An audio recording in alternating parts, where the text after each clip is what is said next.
A Continual Feast. Amanda was a master of silent retreats. Not the spiritual kind, but the mandatory ones in her small, quiet apartment.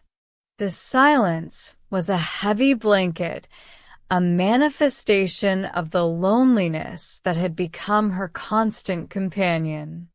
Every evening, the setting sun cast long shadows that felt like the bars of a subtle prison, amplifying the sadness that she knew was the devil's, the world's, and her own flesh's doing.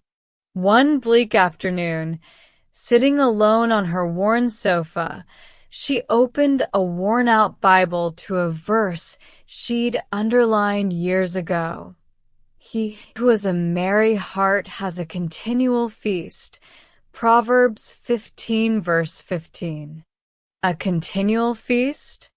She thought bitterly. My life is a famine. But as her eyes drifted down the page, she came to the message. The words were a gentle, insistent light. We can overcome these feelings of sadness and distress through the Lord Jesus Christ. She read John 16 verse 33. In the world you will have tribulation, but take heart, I have overcome the world.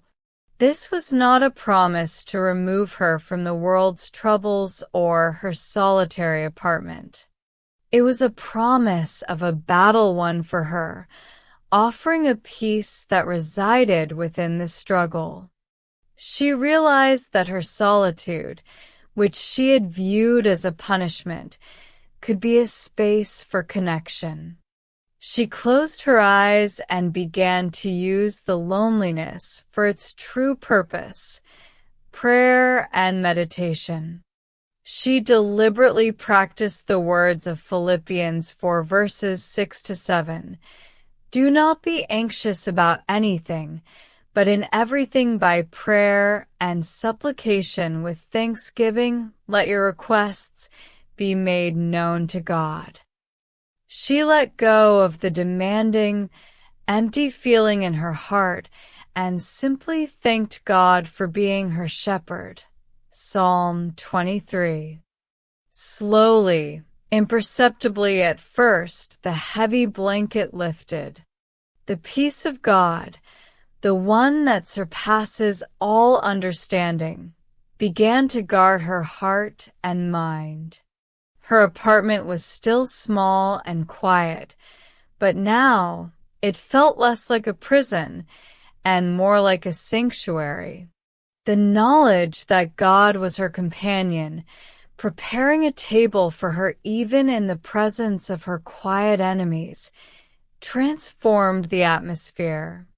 The grace she received by faith wasn't the sudden appearance of new friends, but the profound, deep-seated joy that came from within.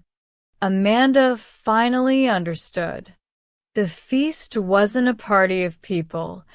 It was the continual, unshakable presence of God in her heart. And with her heart now truly merry, she began to live every day not in famine, but in a quiet, abiding, continual feast.